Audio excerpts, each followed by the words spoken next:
Hello. ഞങ്ങൾ തേടി കുഞ്ഞാവ ഉണ്ടായി. ഹോസ്പിറ്റലിൽ നിന്ന് ഡിസ്ചാർജ് ആയത് വീട്ടിൽ വന്നു. നോർമലായിരുന്നു. വെയിറ്റ് ആവശ്യത്തിനുണ്ട്. വെയിറ്റ് കുഴപ്പമൊന്നുമില്ല.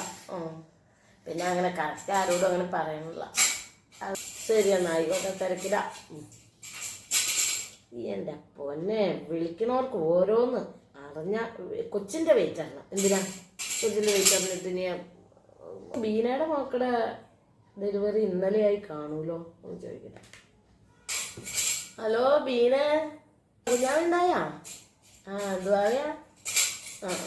നോർമലായിരുന്നാ? കൊച്ചിന് വെയിറ്റ് 3-3.5 കിലോ ഉണ്ടായാ? വയറ് നല്ലോണം ഉണ്ടായിരുന്നല്ലോ. ഞാൻ ചോദിച്ചാ എന്തോരം ഉണ്ടായിരുന്നു? എന്നാ ശരിയടി, ഞാൻ വിവരം അറിയാൻ വേണ്ടി വിളിച്ചതാ. വെയിറ്റ് ചോദിച്ചപ്പോൾ ആൾക്കാർക്കൊരു വെയിറ്റ് എന്നോട് പറഞ്ഞതിനപ്പം എന്നോട് പറയാൻ പാടില്ലേ? ഞാൻ ഇപ്പം ആരോടും പറയാൻ പാടില്ല.